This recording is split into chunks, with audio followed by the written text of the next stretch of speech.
Bonjour à tous et bienvenue dans le live des 17-25 ans proposé par la CAF et la CPM de la Vendée. Donc l'objectif, c'est de faire le point sur vos aides pour le logement, car on a reçu beaucoup de questions sur cette thématique-là, mais aussi pour vous apporter des informations autour de la santé, mais également autour des aides possibles dans le cadre d'un emploi. On va essayer d'allumer nos webcams pour que vous puissiez nous voir. Donc j'invite mes collègues aussi à les activer. Bonsoir à tous. Donc on vous propose Bonsoir à tous. On vous propose ce live en ce mois de juin, car vous attendez peut-être les résultats de vos examens et vous préparez la prochaine rentrée, ou bien vous allez commencer un job étudiant, ou vous allez rentrer dans la vie active. Donc ce webinaire va permettre de répondre aux questions qui peuvent se poser dans ces situations-là. Donc avant de commencer, on veut vérifier avec vous si vous nous entendez bien, si vous nous voyez bien et si vous voyez bien le support de présentation. Donc pour cela, vous avez un chat à votre disposition en haut à droite. Donc n'hésitez pas à faire vos retours dans ce chat. On va attendre un petit peu avant de commencer. Donc, ce chat à disposition également pour poser toutes vos questions. Il y aura un temps de questions-réponses à la fin. Mais veillez à ne pas envoyer d'informations personnelles. Donc on voit les premiers retours, c'est parfait. C'est parfait. Donc, si vous nous entendez bien, on va pouvoir commencer. De mon côté, je me présente. Donc, je suis Tiffany Renaudin, chargée de marketing à la CPM de la Vendée. Je serai donc présente dans le chat pour répondre à vos questions, mais faire aussi remonter vos questions aux animateurs. Donc, dans le formulaire d'inscription, certains d'entre vous nous ont fait part de leurs questions. On les a intégrées dans le support où on y reviendra à la fin. Pour tout souci technique, ça peut arriver. N'hésitez pas à rafraîchir votre page Internet et à utiliser Google Chrome et Firefox. Sachez qu'un replay sera disponible si jamais vous voulez revoir une information, si vous voulez conseiller le webinaire à un proche. Et il sera également relayé sur nos réseaux sociaux, donc avec un lien YouTube. Le support de présentation sera aussi téléchargeable. Donc je vous souhaite un très bon webinaire et je vais laisser la parole à Simon Godin de la CPM et Elodie Ekcho de la CAF qui vont animer ce webinaire.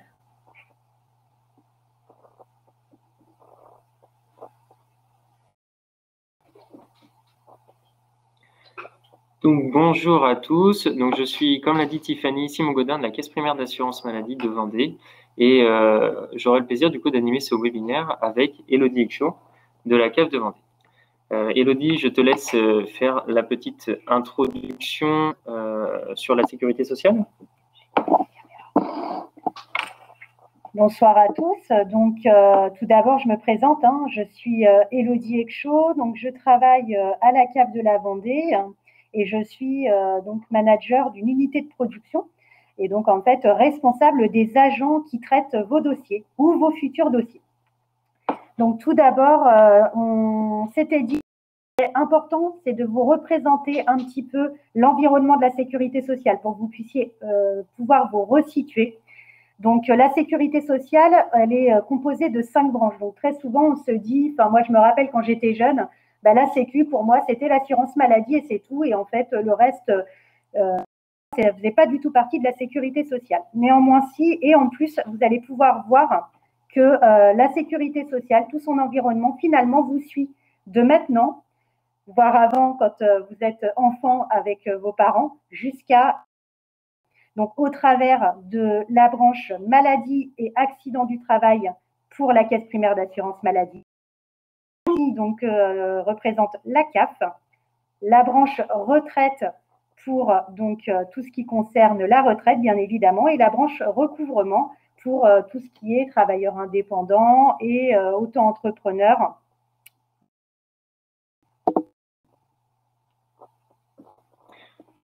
Sommaire, très brièvement, en fait, on a voulu construire ce webinaire, cette présentation, en s'inspirant en fait des événements de vie que pouvaient traverser les jeunes, et c'est ça qu'on a souhaité vous le présenter, et pas forcément présenter d'un côté la partie assurance maladie et de l'autre côté la partie CAF. C'est comme ça qu'on a choisi de présenter, c'est comme ça du coup que se présente le sommaire. Elodie, je te laisse la parole une nouvelle fois pour la première partie. Oui, tout à fait. Donc, on va débuter par la partie « Je recherche un logement où je vais déménager ». Donc, je pense que cette prestation, les aides personnelles au logement, néanmoins, si à date, aucun d'entre vous ou certains seulement l'aperçoivent, vous en avez, je pense, tous entendu parler, surtout avec récemment, depuis janvier, l'arrivée de la réforme des aides au logement. Donc, c'est une prestation qui est versée sous certaines conditions et qui consiste à bien compenser le montant du loyer que vous payez pour le logement que vous occupez.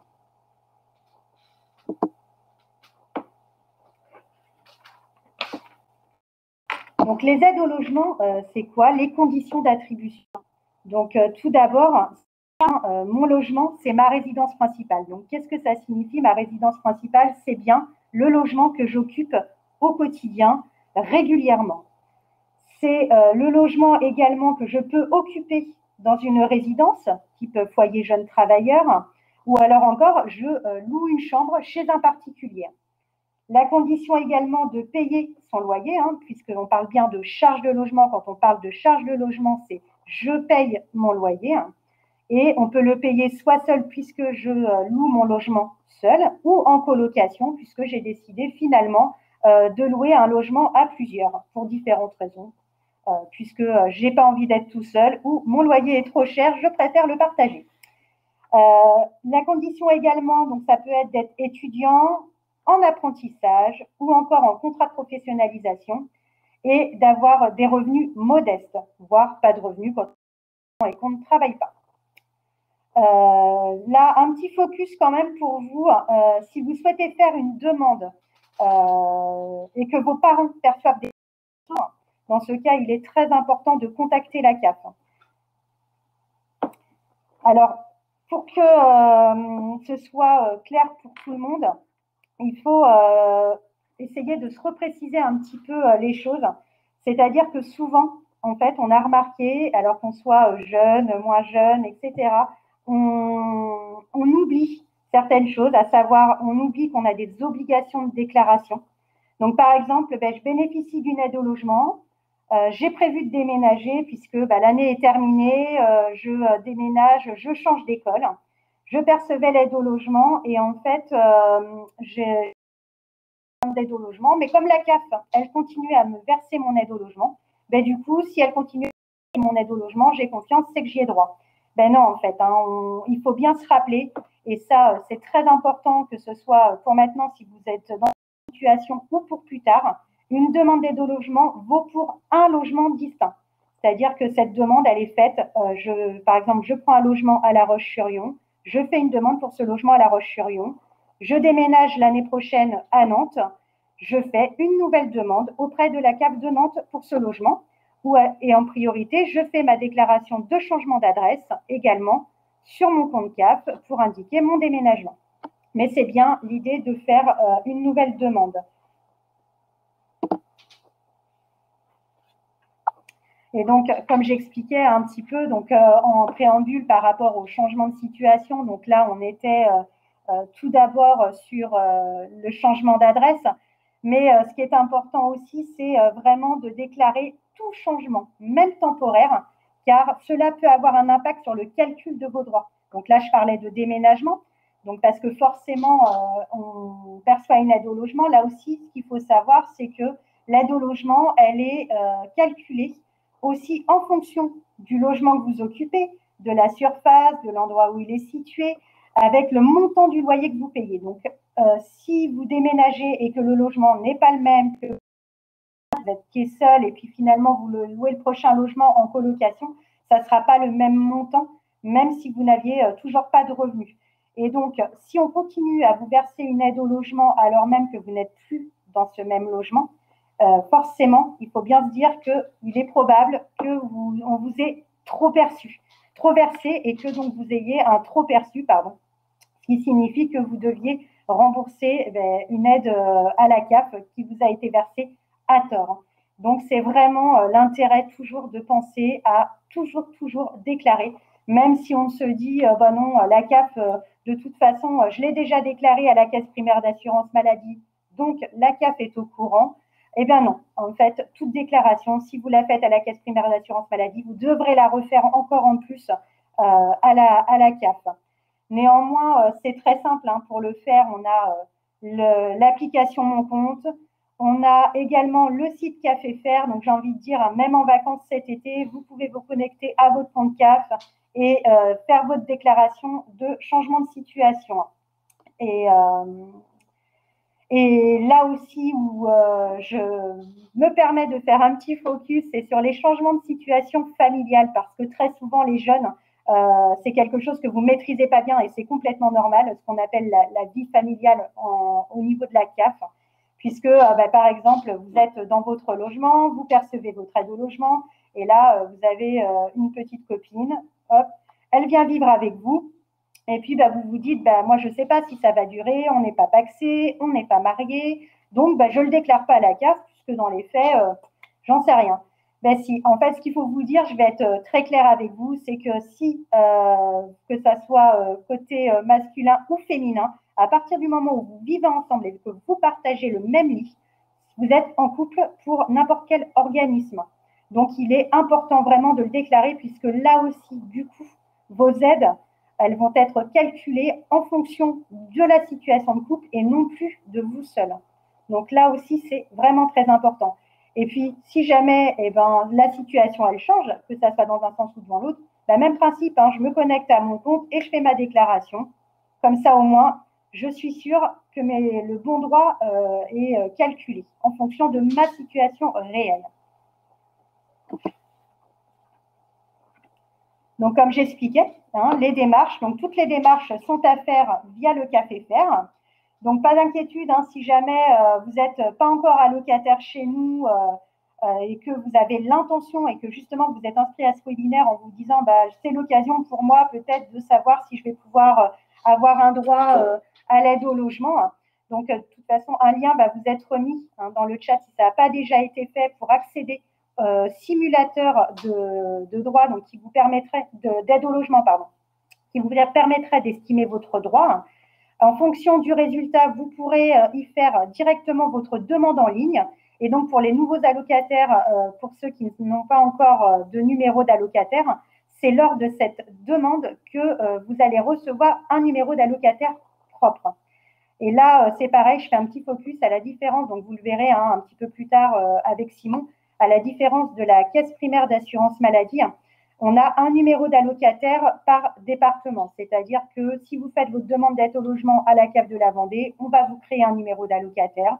Lorsque, admettons, pour reprendre mon exemple de tout à l'heure, j'indique mon changement d'adresse, puisque je le rappelle, on pense toujours à faire ces déclarations de changement sur le Café Faire ou sur l'appli Mon Compte, et je dis que je déménage à Nantes, la CAF de Nantes, via votre nouvelle demande, va vous donner un nouveau numéro d'allocataire. Voilà. Et là aussi, vous pourrez, sur ce site Café Faire ou même sur l'appli Mon Compte, vous avez la possibilité de nous contacter par mail pour nous poser des questions ou même de prendre un rendez-vous si vous le souhaitez, et bientôt par visio. Alors du coup, Simon, pour mes dépenses de santé, comment ça se passe du côté assurance maladie? Alors, il faut savoir que l'assurance maladie, elle rembourse les frais de santé. Pour faire un peu une description, on va dire simplifiée, on a pris l'exemple de la consultation chez un médecin généraliste et il faut savoir qu'elle est découpée en 3 parties, avec une part obligatoire qui est à peu près d'environ 70% des dépenses, ce qui correspond pour une consultation chez un médecin généraliste à 16,50 € et que la part forfaitaire, elle est d'1 €. À savoir que pour un médicament, cette part forfaitaire s'appelle la franchise et qu'elle est d'environ 50 centimes. Et ce qui nous intéresse également, c'est la part complémentaire. Elle est d'environ 30% et à savoir que si vous n'avez pas de complémentaire, cette part complémentaire, elle est à votre charge. C'est-à-dire que c'est à vous de financer cette part complémentaire. D'où l'intérêt pour vous et la transition simple avec la seconde slide sur l'assurance maladie, sur la complémentaire santé solidaire. Alors, tout d'abord, qu'est-ce que la complémentaire? Il faut savoir qu'un jeune peut avoir une complémentaire, que ce soit via ses parents ou alors via son employeur si jamais il travaille. Mais si ce n'est pas le cas, vous pouvez avoir éventuellement accès à la complémentaire santé solidaire.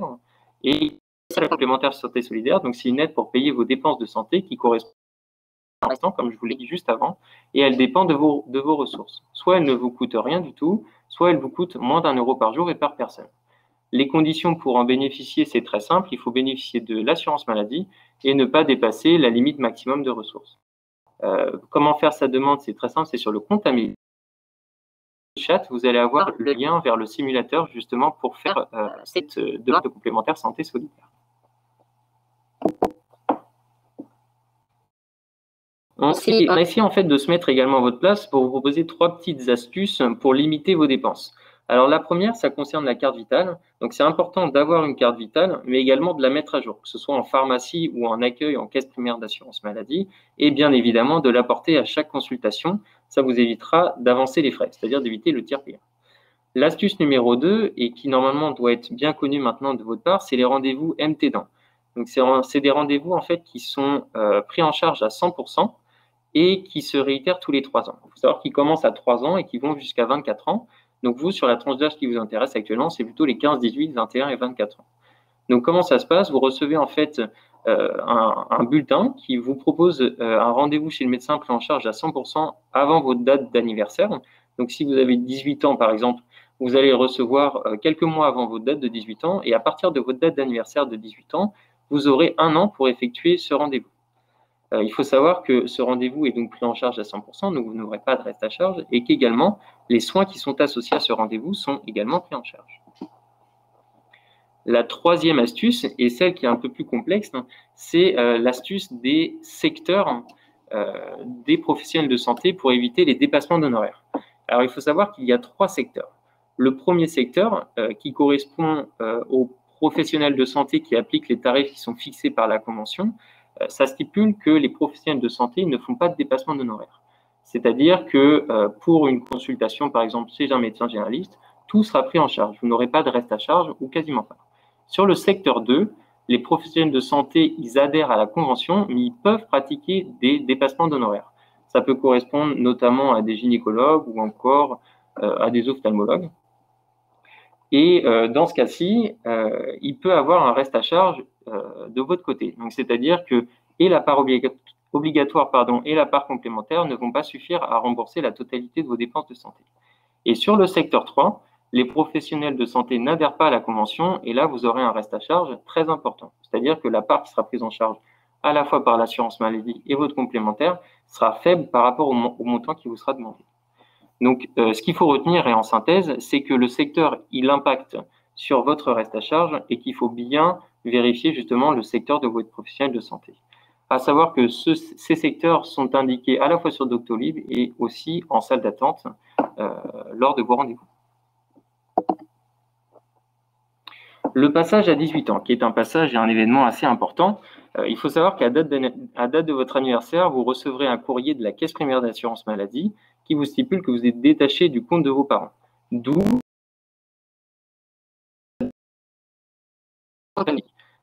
pour créer ce compte Amélie, il faudra également fournir un RIB à votre nom. Ça vous permettra de votre côté de recevoir le remboursement de vos dépenses de santé. Il est important, si vous n'avez pas de carte vitale, de pouvoir en commander une et également de la mettre à jour.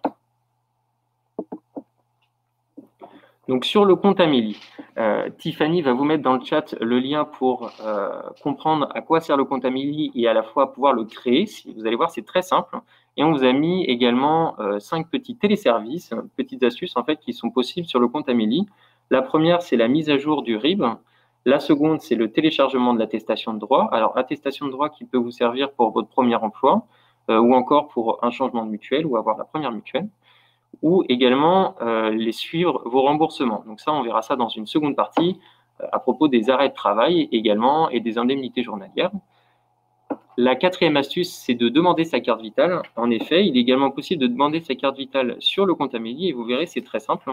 Et la dernière, c'est de pouvoir commander sa carte européenne d'assurance maladie si vous souhaitez vous déplacer notamment en Europe.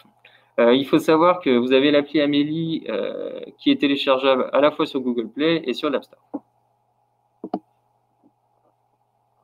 Pour les changements d'adresse, alors là, c'est comme pour la CAF, il est très important toujours de mettre à jour vos coordonnées. Donc nous, côté caisse primaire d'assurance maladie, sur amélie.fr, comme la CAF sur le CAF.fr. Il sera ensuite obligatoire pour vous et nécessaire de mettre à jour votre carte vitale. Donc, comme on vous l'a dit, soit en pharmacie, soit en accueil caisse primaire d'assurance maladie. Et en cas de changement de département, il est important de prévenir votre mutuelle. En cas de changement de mutuelle, par contre, il faut informer sa nouvelle mutuelle en fournissant justement l'attestation de droit qui est téléchargeable, tout en informant bien sûr l'ancienne mutuelle de ce changement.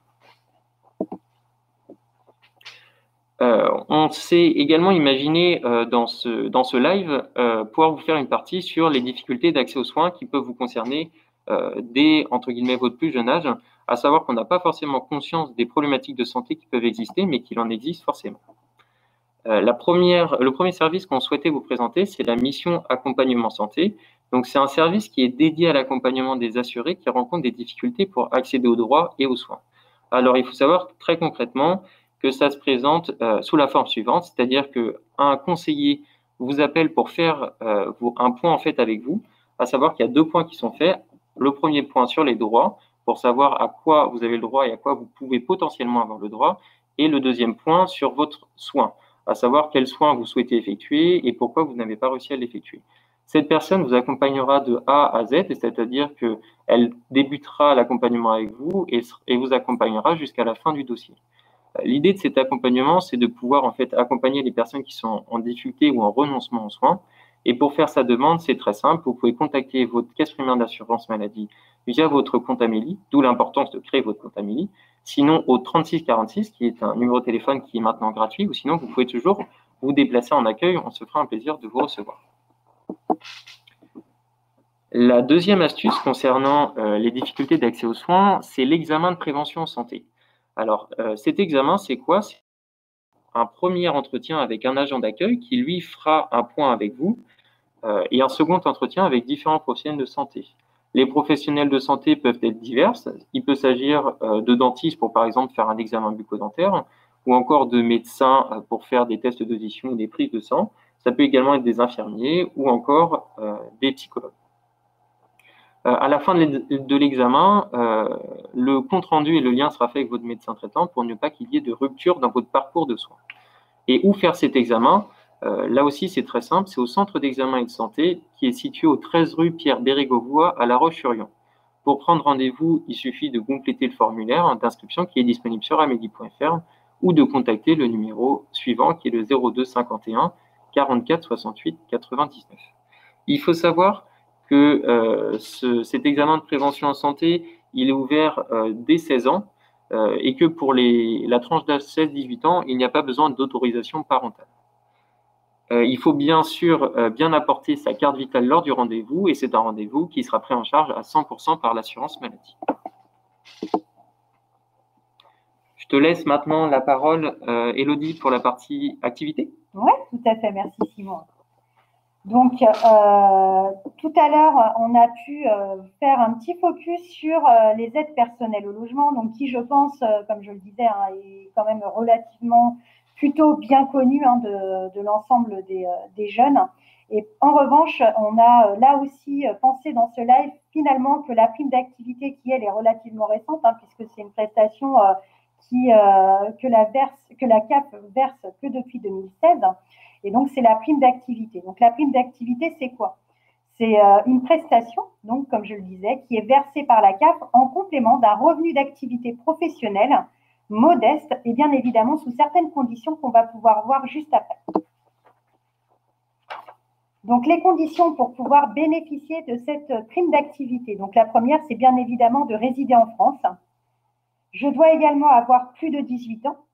Et je dois exercer une activité salariée. Alors, une activité salariée, c'est pas tout à fait ça, c'est néanmoins percevoir des revenus d'activité, puisque je peux être étudiant salarié, je peux être en apprentissage ou encore en contrat de professionnalisation. Donc, néanmoins, je ne suis pas complètement salarié, mais pour autant, je perçois des revenus. La petite vigilance à avoir lorsqu'on est en contrat d'apprentissage, donc pour certains d'entre vous, c'est le cas, et que vous souhaitez voir si vous pouvez bénéficier de cette prime d'activité, il faut bien faire attention que votre rémunération soit supérieure à 952,74 € net pour chacun des mois qui vous seront demandés pour pouvoir prétendre à cette prestation. Donc, en fait, pour vous donner un petit exemple, donc si vous souhaitez, là, au mois de juin, aller voir, bah, tiens, est-ce que moi, je suis finalement en apprentissage, je ne savais pas que je pouvais prétendre à la prime d'activité et je voudrais aller faire la simulation. Donc là, on va vous mettre le lien aussi qui est identique à celui du simulateur pour l'aide au logement, où vous pourrez aller faire une estimation pour la prime d'activité. On va vous demander pour les 3 mois précédents la rémunération. Donc, on va vous demander mars, avril et mai. Et donc, la condition importante, et c'est ce que je disais tout à l'heure, lorsqu'on est en apprentissage, chacun de ces 3 mois, mars, avril et mai, vous percevez une rémunération supérieure ou égale à 952,74 € pour les apprentis. Après, pour les salariés, les étudiants salariés, la condition est différente. Et donc, on parle des 3 mois précédents. Pourquoi? Parce qu'en fait, ces 3 mois-là vont servir à vous verser pendant les 3 mois suivants un montant identique de prime d'activité qui va vous permettre de compléter un petit peu votre rémunération qui est ce qu'on appelle modeste, en fait faible, puisque vous êtes en majorité en début d'activité, donc c'est très souvent un revenu plutôt faible. Donc, ça sera un montant identique et qui va vous permettre voilà, de je dirais, mettre un peu de beurre dans les épinards et puis voilà, vous permettre de faire une sortie plus. Là, on est en déconfinement, un restaurant entre amis. Enfin voilà, la CAF est vraiment là pour vous aider à débuter dans la vie. Et c'est vraiment pour ça qu'on a, que ce soit la Caisse primaire d'assurance maladie ou la CAF, tenu à faire ce live pour vous accompagner, puisqu'on sait que les démarches administratives, quand on est jeune, c'est pas quelque chose de simple. Autant vous dire que même après, et c'est pour ça qu'on puisse être là pour vous accompagner. Donc, on est là aujourd'hui via ce live, mais on a aussi des professionnels qui sont là pour vous accompagner, à la fois dans nos divers. Donc, à La Roche-sur-Yon, pour la CAF, on a également d'autres lieux qui pourront vous accueillir. Si vous êtes, par exemple, ou encore à Fontenay-le-Comte. Et si j'ai pas envie de me déplacer parce que finalement, j'ai pas le temps et puis la question que je veux poser, elle nécessite pas que je me déplace, et que vous soyez allocataire ou non, vous pouvez nous contacter, comme je le disais, par mail. Vous allez sur le site CAFEFR, vous tapez 85 000 pour que vous tombiez bien sur le site de la CAF de la Vendée et vous faites contacter ma CAF par mail. Ou alors, vous pouvez prendre là également aussi un rendez-vous. Il est pour prendre rendez-vous si vous estimez avoir besoin de prendre un rendez-vous. On est vraiment là pour vous accompagner. Et là aussi, je voulais apporter une petite attention sur le focus attention prévention des indus, c'est-à-dire attention. Je fais attention à là aussi toujours bien déclarer, puisque comme on le sait, hein, c'est facile de percevoir de l'argent, on est content, c'est super, on le dépense. Par contre, quand on nous le réclame, là, c'est plus compliqué à rembourser, c'est parfois difficile à accepter et c'est normal. Donc, il faut vraiment, si vous avez le moindre doute sur une déclaration, sur quoi que ce soit, franchement, vaut mieux nous écrire, on vous répondra, on vous accompagnera, ou vous nous appelez, il n'y a pas de problème, on sera là pour vous aider, vous accompagner. Même à l'accueil, on peut vous recevoir sans rendez-vous de 8h30 à 16h30. Il y a des professionnels qui seront là pour vous accompagner, même pour faire la simulation si vous n'êtes pas sûr. Il n'y a aucun problème pour ça. Et si jamais il arrivait, malgré tout, vous soyez trompé, ça se peut, il vaut mieux se tromper que de ne pas faire la déclaration. Et on a tous le droit à l'erreur et vous pourrez rectifier votre déclaration. Ce n'est pas un problème et on sera là aussi pour vous accompagner et vous aider. Donc, encore une fois, même principe que pour les aides au logement, vous pouvez aller consulter toutes les conditions d'attribution, que ce soit là aussi pour les aides personnelles au logement, la prime d'activité ou même d'autres prestations finalement auxquelles vous vous diriez, tiens, peut-être que je pourrais avoir droit à autre chose ou pour m'enseigner tout simplement. Vous avez toutes les informations nécessaires sur le site CAFEFR. N'hésitez pas, soyez curieux, naviguez, regardez. Et franchement, ça serait dommage de passer à côté d'un droit auquel vous pourriez prétendre. Et c'est vraiment en ça qu'on est là aujourd'hui. C'est pour essayer qu'un maximum des jeunes puissent bénéficier d'aide et qu'on puisse vous accompagner pour ça et vous renseigner au mieux. Donc Simon, je te laisse poursuivre. Tout à fait. Alors, le risque d'être en arrêt maladie et on a tenu en fait à vous présenter cette partie pour savoir quelle démarche vous aviez effectuée. Il existe, côté assurance maladie, l'indemnité journalière que vous recevrez pendant votre arrêt de travail qui est égale à 50% de votre salaire journalier de base. Il faut savoir que cette indemnité journalière, elle compense en fait en partie votre perte de versement tous les 14 jours avec un délai moyen de traitement de 30 jours. Également qu'il y a un délai de carence, c'est-à-dire que pendant les 3 premiers jours de votre arrêt de travail, vous ne recevrez aucune indemnité journalière, sauf cas exceptionnel, mais dans ce cas-là, il faut vous renseigner auprès de votre employeur. Et chose très importante, lors de votre arrêt de travail, votre médecin vous fournira 3 volets. Les 2 premiers seront à destination de l'assurance maladie à fournir dans les 48 heures, et le 3e volet sera à destination de votre employeur.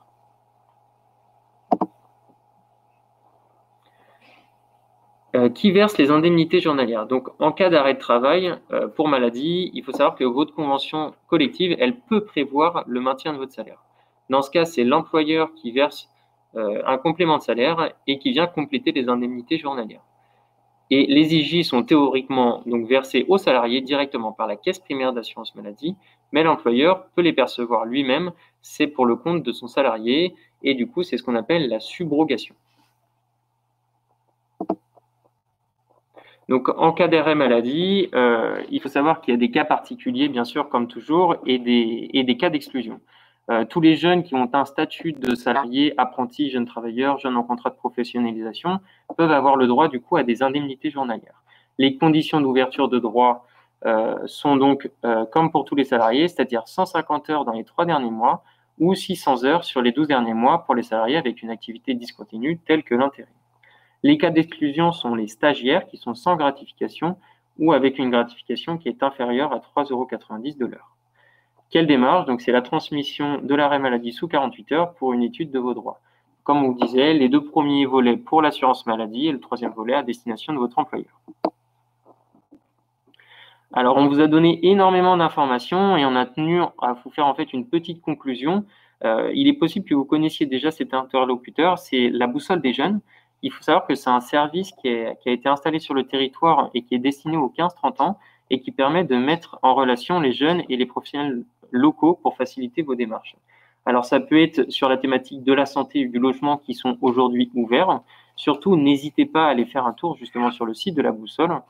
Il faut savoir que pour le moment, c'est ouvert uniquement sur l'agglomération de La Roche, mais que d'ici à la fin de l'année, ça va être étendu en fait au reste du territoire de la Vendée. Comment ça se passe? En fait, c'est très simple. Il faut juste remplir un questionnaire quand on a une problématique. Et le questionnaire vous demandera de laisser à la fin vos coordonnées, qu'elles soient soit téléphoniques, soit mail. Et derrière, un partenaire vous contactera. Pour le logement, ça peut être la CAF. Pour la santé, ça peut être la Caisse primaire d'assurance maladie. Mais ça peut être également le Centre Info Jeunesse ou encore la Maison des adolescents qui vous recontactera.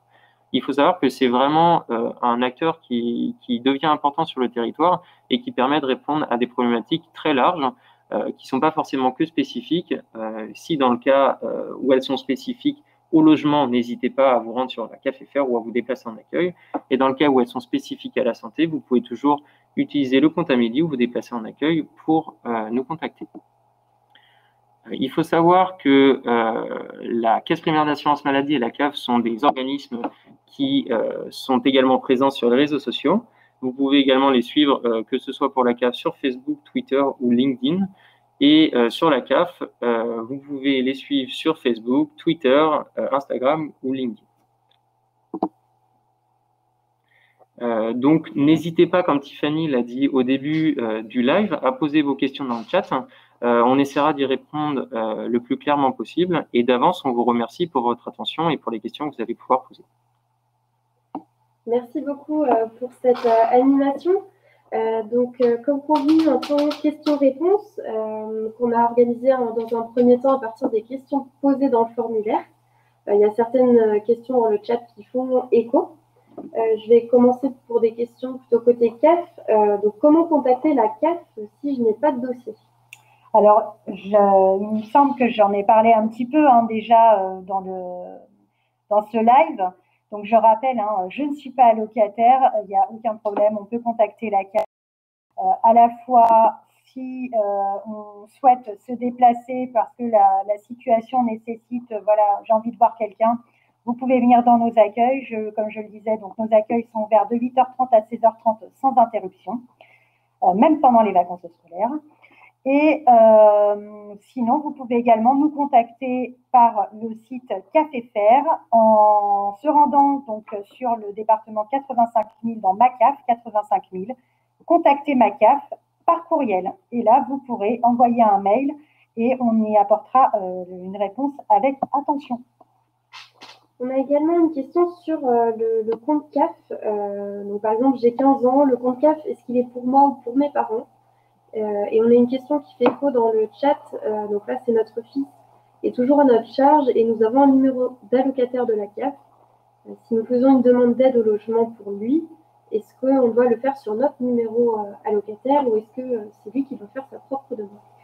Alors, donc, pour la première partie de la question, donc j'ai 15 ans et est-ce que j'ai mon propre numéro allocataire ou pas? Alors, en fait, ça va dépendre, hein, comme je le disais, un numéro d'allocataire est donné en fonction d'une demande de prestation déposée et pour laquelle on perçoit une prestation. Donc, si j'ai 15 ans, je suis en apprentissage et je fais une demande d'aide au logement et que je perçois de l'aide au logement, eh bien, propre numéro d'allocataire.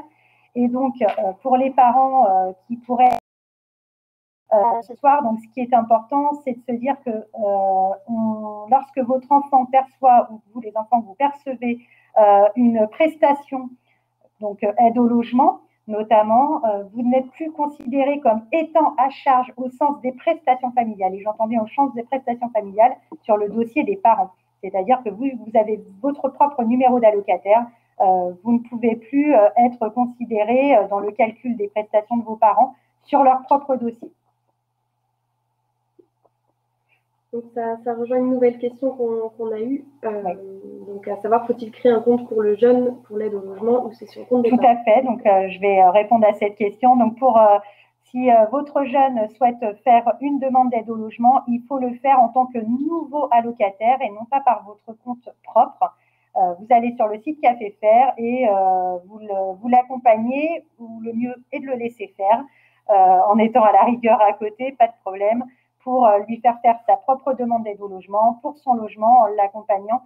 Et nous, en CAF, on fera le rapprochement lorsqu'on traitera son dossier sur le fait que du coup, il ne pourra plus être à charge sur votre dossier qu'à vous-même.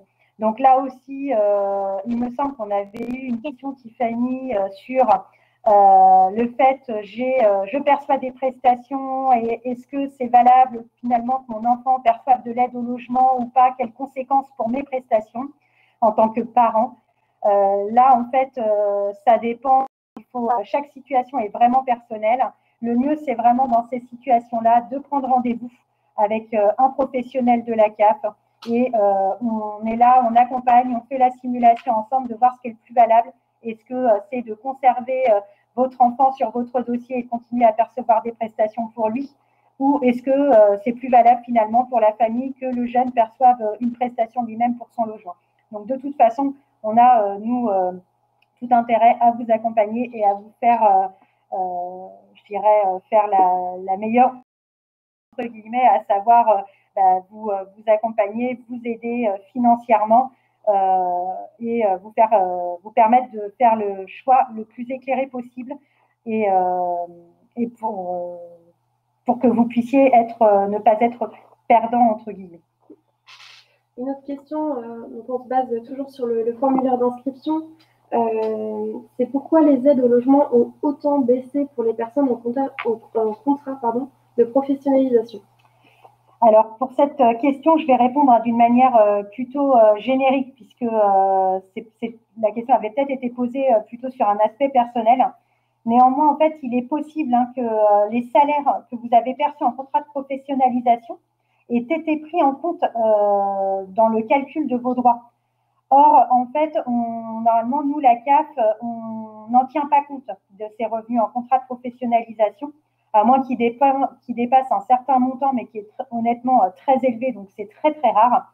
Et donc on doit, nous, si jamais on a connaissance de ces revenus, ne pas en tenir compte. Néanmoins, on ne sait pas toujours si c'est lié à votre contrat de professionnalisation. On n'a pas toujours voilà, toutes les informations, ou parfois ça ne se fait pas correctement, et ça a pu arriver notamment avec le passage de la réforme des aides au logement. On a eu des problématiques sur ces types de dossiers-là où les revenus étaient pris en compte. Et normalement, tous les dossiers ont été revus depuis le mois de mai. Et les dossiers pour lesquels on tenait compte des revenus pour les contrats de professionnalisation ont été revus. Et normalement, ce n'est plus le cas. Donc, les droits ont été recalculés. Donc, si ce n'est pas le cas, ça a dû déjà être fait, ou alors ça va être fait prochainement. En tout cas, il faut, si jamais vous constatez que votre dossier à vous n'est pas régularisé, n'hésitez pas, renvoyez un mail à la CAF en indiquant voilà, que il est probable que vos revenus soient retenus à tort pour le calcul de vos droits. Une autre question pour la CAF. Je suis en alternance et je ne presque pas d'aide au logement. Pourquoi? Alors là, donc c'est pareil, je vais être plutôt générique. Hein. Donc là, ça va dépendre en fait finalement du type de contrat que vous avez. Si vous êtes en contrat d'apprentissage ou en contrat de professionnalisation, comme je le disais précédemment, hein, vos revenus ne sont pas pris en compte pour le calcul de l'aide au logement. Donc en fait, c'est tout simplement si vous n'avez pas un de ces contrats, c'est que vous êtes dans une autre catégorie, et dans ce compte-là, vos revenus sont bien pris en compte pour le calcul de l'aide au logement, ce qui peut par conséquent expliquer le montant peu élevé de votre droit. On passe à des questions CPM, assurance maladie, pour ensuite faire remonter les questions du chat. Donc une question, c'était comment savoir si j'ai déjà une mutuelle? Alors, pour savoir si on a déjà une mutuelle, on peut tout de suite voir avec son employeur, savoir si on a une mutuelle, si elle nous a été proposée au début ou pas. Il faut également voir si on ne travaille pas, ou même si on travaille directement, voir avec ses parents, savoir si on dépend de la mutuelle des parents ou pas. Un réflexe, là aussi très simple, si on a un compte Amélie, on peut vérifier sur le compte Amélie si on a une mutuelle ou pas. Et dans le dernier à prendre rendez-vous ou à se rendre en fait en accueil caisse d'assurance maladie pour faire le point sur ses droits avec un agent d'accueil. Et je rebondis du coup sur la création du compte Amélie, comment le jeune peut faire. De la même façon, il peut nous contacter et venir en accueil. Tout à fait. Une question sur le RIB, concrètement, comment faire la mise à jour du RIB, puisqu'en fait, à 18 ans, vous partez du compte Amélie de vos parents, donc comment se passe la mise à jour du RIB? Alors, comme on l'a dit dans le live tout à l'heure, vous pouvez mettre à jour votre RIB directement sur votre compte Amélie, à savoir qu'il y a différentes pièces justificatives à fournir. Dans le cas où vous avez moins de 21 ans, vous avez la carte d'identité plus le nouveau RIB à fournir. Et dans le cas où vous avez plus de 21 ans, vous avez la carte d'identité et à la fois l'ancien RIB et le nouveau RIB à fournir en pièces jointes pour pouvoir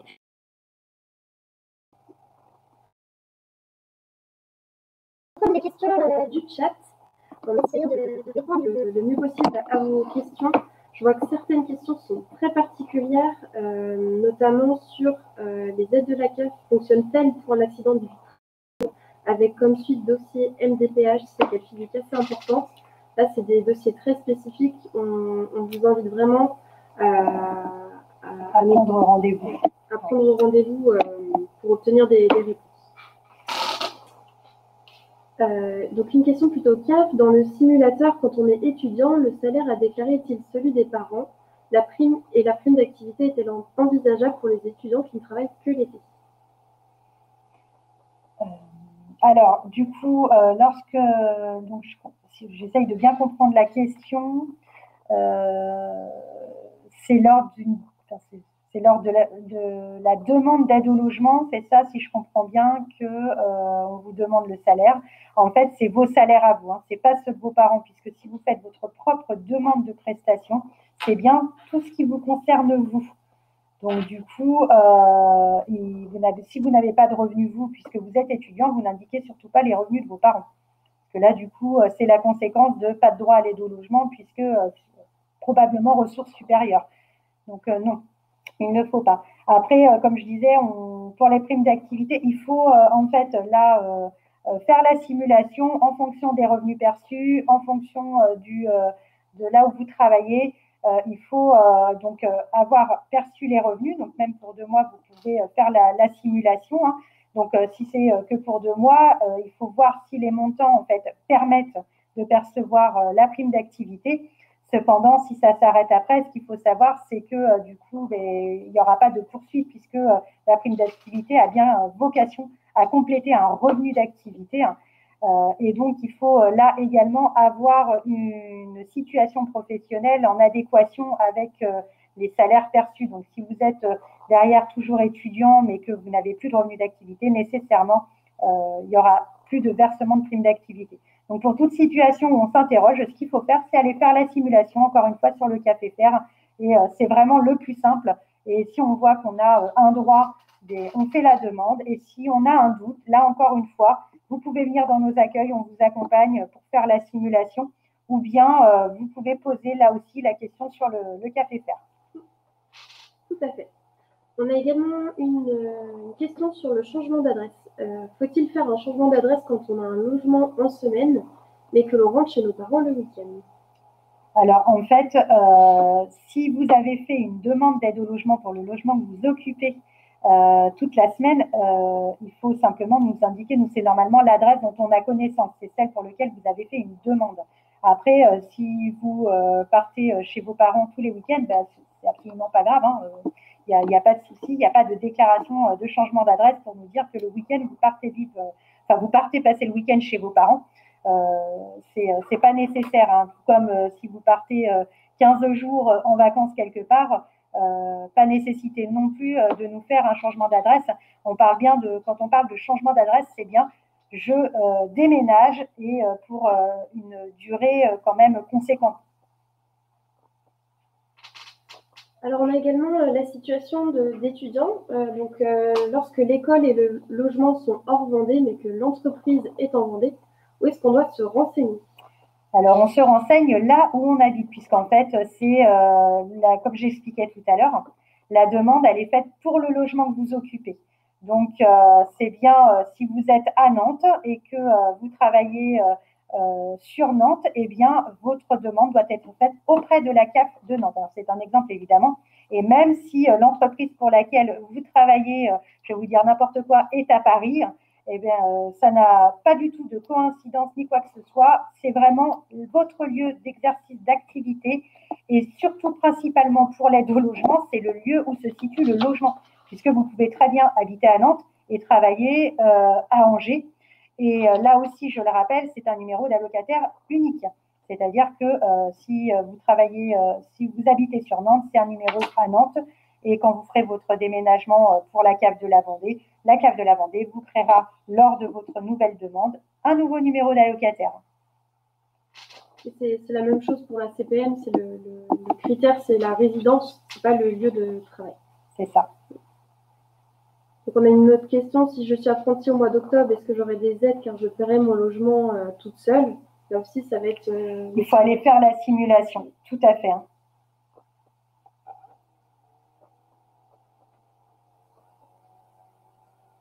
Et encore une fois, s'il y a des doutes, il ne faut pas hésiter.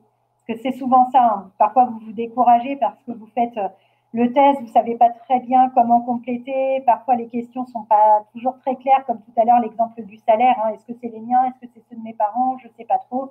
Et au risque de se faire une fausse idée, c'est-à-dire d'avoir cette impression de « je n'ai pas le droit », il vaut mieux vraiment vous en assurer et nous contacter. Ça vaut vraiment plus le coup de se déplacer, j'ai envie de dire même pour rien, plutôt que de ne pas le faire et de passer à côté d'un droit. Pour la question, je suis stagiaire de la formation professionnelle qui est rémunérée par la région. Ai-je le droit aux IJ? Alors là, c'est pour le coup une question très spécifique. Alors, comme le dit Elodie pour le côté CAF, mais c'est pareil pour le côté CPM. N'hésitez pas en fait à prendre rendez-vous, à vous rendre en accueil pour pouvoir avoir une réponse à votre question qui est vraiment très spécifique. Et on vous donnera réponse sur le fait d'avoir le droit aux IJ ou pas. Et on vous indiquera également les démarches à suivre. Après, si je ne dis pas de bêtises, la région, c'est peut-être un régime particulier. Donc aussi se renseigner vers l'employeur, qui peut être aussi un bon relais pour ces questions-là. Alors, je vais répondre aussi à la question de Corinne qui indique « J'ai travaillé l'été dernier, dois-je déclarer le montant sur la simulation alors que ça a été déclaré sur la feuille d'imposition de mes parents qui ne dépassait pas le montant limite ?» Donc, en fait, finalement, Corinne, dans votre question, vous apportez la réponse, mais non, vous n'avez pas à le déclarer, puisque les jobs d'été, entre guillemets, la CAF n'en tient pas compte dans le calcul de la prestation, qui n'est pas un revenu, je dirais, qui a vocation à perdurer.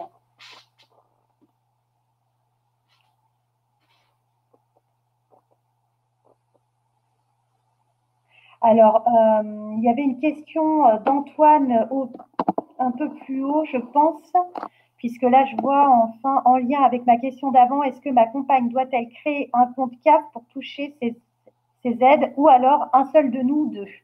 Alors, je suppose, Antoine, que dans la question peut-être posée plus haut, c'était donc que vous allez vous mettre en couple, j'imagine. On a retrouvé la question super. Qui est si ça peut aider. J'emménage avec ma compagne qui est étudiante le 1er août. Je vais effectuer mon changement de situation et d'adresse sur le compte CAF à partir du 1er juillet. D'abord, super, bravo. Mais est-ce que mes prestations seront mises à jour pour le début de mon emménagement APL et prime d'activité? Ok, donc Antoine, d'abord, super, très bon réflexe, déclarer à la CAF et penser également aux autres organismes, si jamais ce n'est pas fait. Oui, alors en fait, à partir du moment où vous allez effectuer la déclaration, donc vous allez nous dire, voilà, je suis en couple avec ma compagne, donc son prénom. On va vous demander la date depuis laquelle vous êtes en couple, donc depuis le 1er août. Donc, ce qu'il faut savoir, c'est qu'à partir du moment où c'est le 1er août, ça aura un effet dès le mois d'août sur vos prestations d'août. Donc, nous, on va vous demander sa situation professionnelle, si elle a des revenus ou pas.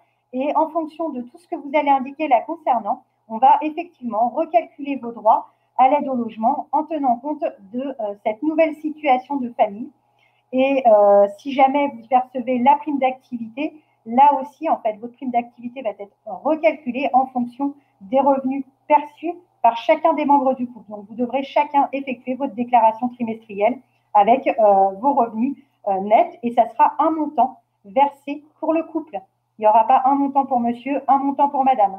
C'est vraiment pour l'ensemble du couple. Donc, c'est en ça que c'est important et c'est pour ça que je le rappelle encore qu'il faut toujours bien déclarer puisque ça arrive, malheureusement, et c'est normal, on se dit, après tout, c'est ma prime d'activité, c'est moi, c'est mon salaire, donc c'est normal. Et ma compagne, elle fait sa propre demande parce que c'est son salaire, son revenu, c'est son complément d'activité. Alors, ça peut s'entendre, néanmoins, c'est pas comme ça que ça se passe, c'est vraiment un calcul pour l'ensemble des membres du foyer.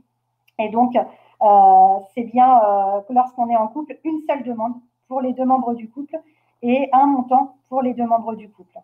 Donc, c'est pour ça qu'il faut vraiment faire attention puisque le jour où, en fait, vous allez finalement nous dire, oui, mais non, mais en fait, on était en couple ou que, voilà, parce que c'était pas une volonté de votre part de ne pas déclarer la vie de couple, mais bien parce que, voilà, dans une logique de partage, nous, derrière la CAF, on va rétablir la situation et c'est là que risque d'arriver la créance, le trop perçu et où on vous demande de rembourser parce que les calculs les montants versés n'étaient pas justes en fonction de la situation réelle. On va prendre encore quelques questions. On a une question sur la transition entre le stage et le premier emploi. Donc, comment se passe la transition stage premier emploi CDD vis-à-vis de l'APL, notamment pour déclarer ses premiers revenus? Alors, en fait, l'avantage, c'est que avec avec la réforme des aides au logement, notamment, l'idée de la réforme, c'est vraiment d'être au plus juste de la situation de nos allocataires. Et donc, au travers de vos déclarations, déjà d'une part, vous allez nous dire, voilà, j'ai trouvé un emploi. Donc, vous allez le déclarer là aussi sur l'application Mon Compte ou sur le CAFEFR, là où ça vous semblera le plus simple, en nous disant, voilà, je suis salarié depuis telle date. Donc, nous, on va, si jamais il n'y a pas de revenus déclarés tout de suite, puisque la Direction générale des finances publiques, donc les impôts, ne nous auront pas transmis de revenus puisque c'est le début de votre activité. Du coup, il n'y aura pas d'impact immédiat. Néanmoins, dès lors que vous allez percevoir vos revenus, les déclarer, là, nous, on va pouvoir recalculer. Alors, c'est un petit peu complexe, je ne vais pas vraiment pouvoir rentrer là dans le système de calcul, mais d'une manière trimestrielle, un petit peu à l'instar de la prime d'activité. Donc, avec tous les 3 mois, les revenus que vous avez transmis par les impôts pour nous permettre de calculer chaque mois votre montant d'aide au logement. Donc, c'est ce qui peut expliquer après que les montants tous les 3 mois évoluent en fonction des revenus, si ceux-ci évoluent aussi. C'est un petit peu complexe. Donc, je vous invite par rapport à ça à aller renseigner vraiment sur le site Café Faire. C'est vraiment bien expliqué. Mais enfin, tout ça pour dire que, rassurez-vous, de toute façon, à partir du moment où on a connaissance de votre changement de situation, nous, on est en lien avec les impôts. C'est pour vous faciliter la vie, justement. Et voilà, se dire, bah, j'ai pas forcément à m'inquiéter de comment le déclarer, de ce que je dois déclarer, et pour éviter justement des risques d'erreur. Et là aussi, calculer au plus juste vos revenus et les droits versés en conséquence. On a une question de Mathis. J'ai déjà fait ma demande d'aide au logement. Selon la simulation, elle est moins intéressante que les prestations familiales que touchent mes parents. Est-ce qu'on peut revenir en arrière et annuler ma demande? Alors oui, tout à fait. Néanmoins, ce qui est important à savoir, vous devez faire en priorité la demande d'annulation de votre droit à l'aide au logement. Que vos parents précisent, vous retournez, que vous renoncez à votre droit à l'aide au logement. Néanmoins, ce qu'il faut savoir, c'est qu'on va forcément, si vous avez, je ne sais pas, je vous dis n'importe quoi, mais si vous percevez l'aide au logement déjà depuis 3 mois, on va vous réclamer les 3 mois qu'on vous aura versés. Et après, bien évidemment, on recalculera les prestations de vos parents, pareil depuis les 3 mois d'avant qu'on vous aura réclamé. Donc là aussi, il faut regarder l'impact financier. Mais néanmoins, si c'est moins intéressant, effectivement, vous avez cette possibilité-là. Mais effectivement, il faut prendre aussi en compte le montant qu'on va réclamer derrière, s'il est relativement important, et voir comment on peut procéder pour récupérer ce montant. Donc, c'est bien vous d'abord qui faites la demande d'annulation et ensuite vos parents qui déclarent également votre retour, alors ce qu'on appelle sur le dossier, même si vous conservez votre logement, c'est pas grave. À partir du moment où vous percevez pas de prestations, vous êtes sur le dossier de vos parents, il n'y a aucun problème pour ça, et eux perçoivent des prestations en conséquence. Et c'est ce que je disais, c'est pour ça qu'il est vraiment très important de toujours, si on a un doute, que ce soit vous, vos parents, vaut mieux prendre un rendez-vous quand il s'agit de savoir ce qui est le plus avantageux en termes de prestations pour les parents, pour vous, parce que parfois on a cette sensation de se dire, je vais faire une demande, ça va m'aider, ça va rien changer pour mes parents. Et en fait, comme vous avez pu vous-même le constater, si, et c'est pour ça que c'est plus facile de ne pas le faire que d'annuler derrière, de devoir rembourser. Voilà, c'est parfois un peu plus complexe, même si ça se fait. On a beaucoup de questions, notamment au fait d'être rattaché fiscalement au foyer de ses parents. Donc, est-ce que c'est vrai que l'étudiant ne peut pas bénéficier de l'aide au logement? Est-ce que c'est vrai qu'il peut en bénéficier qu'à condition de ne plus être rattaché au foyer fiscal de ses parents? Alors non, c'est bien 2 choses différentes, c'est ce que je disais. À charge au sens des prestations familiales et à charge fiscalement parlant, c'est 2 choses différentes. C'est pas parce que vous n'êtes plus à charge au sens des prestations familiales, c'est-à-dire comme je l'expliquais tout à l'heure, vous percevez votre propre aide au logement, du coup, vous ne pouvez plus être sur le dossier de vos parents, le dossier allocataire de vos parents, le dossier CAF. Néanmoins, ça n'enlève pas la part fiscale que vous représentez au niveau des impôts pour vos parents. Après, moi, je ne connais pas bien la législation au niveau des impôts. Donc, s'il y a un impact, c'est peut-être qu'il y a autre chose concernant votre situation qui fait que vous n'êtes plus rattaché fiscalement à vos parents. Mais en tout cas, ce qui est sûr, c'est que ce n'est pas le fait de bénéficier d'aide au logement qui fait que vous n'êtes plus rattaché fiscalement à vos parents. Une dernière question, je ne sais pas si on pourra y répondre. Dans quel cas de figure doit-on déclarer le revenu de nos parents? Je ne sais pas s'il y a des situations… Non, non. C'est plutôt l'inverse. C'est plutôt les parents qui déclarent éventuellement vos revenus. Enfin, voilà, ça dépend. Mais non, au niveau, vous, dans vos demandes de prestations, alors si, ça peut arriver, c'est ce qu'on va vous demander, c'est est-ce que vos parents sont soumis à l'impôt sur la fortune. Voilà. Où là, ça a une incidence nécessairement, mais sinon, non.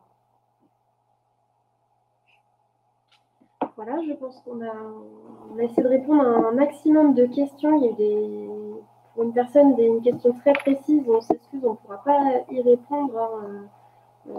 sur l'accident de travail et le lien avec la MDPH, c'est quelque chose de très particulier. Ouais. Ouais. Mais on espère avoir répondu à vos attentes via ce live et on vous remercie pour votre participation. Et n'hésitez pas à diffuser ce replay auprès de vos proches, ça pourrait peut-être les intéresser. Donc il y aura le replay et aussi vous aurez le support en téléchargement pour ceux qui suivent le live. Pour les personnes qui vont regarder le replay, elles n'auront pas le support, mais vous en tout cas vous le recevrez en format PDF. Merci à toutes et à tous et surtout on espère que, comme le disait Tiffany, ça vous a été important et ça sera intéressant pour votre futur et surtout n'hésitez pas à le partager autour de vous, notamment le replay. Tout à fait, donc pareil pour la CAP, on vous remercie beaucoup pour votre participation, surtout en sachant soir de match. Donc merci d'avoir fait le nécessaire pour être là et franchement c'est bien parce que c'est pour vous. Et comme le disaient Simon et Tiffany, n'hésitez pas à relayer un maximum parce que franchement, moi j'aurais aimé, étant jeune, avoir connaissance de toutes ces informations et pouvoir, enfin étant plus jeune, parce que bien évidemment je suis jeune, pouvoir bénéficier d'aide. Et comme on l'a dit, surtout n'hésitez pas sur le compte Amélie pour la Caisse Régionale d'Assurance Maladie, sur le Café Fer, à prendre contact avec les différents organismes. Et pensez-y également, sur le territoire, vous avez la boussole des jeunes qui va s'élargir à tout le département. Donc surtout, n'hésitez pas, vous avez des interlocuteurs qui pourront répondre à vos questions. C'est ça. On vous remercie. N'hésitez pas à nous laisser un avis, ça pourra nous aider. C'est le tout premier live qu'on fait à destination des assurés et des jeunes. Donc n'hésitez pas à nous donner un avis, ça nous permet de nous améliorer. On vous remercie beaucoup et on vous souhaite une très bonne soirée. Bonne soirée à tous. Au revoir, merci à vous. Merci.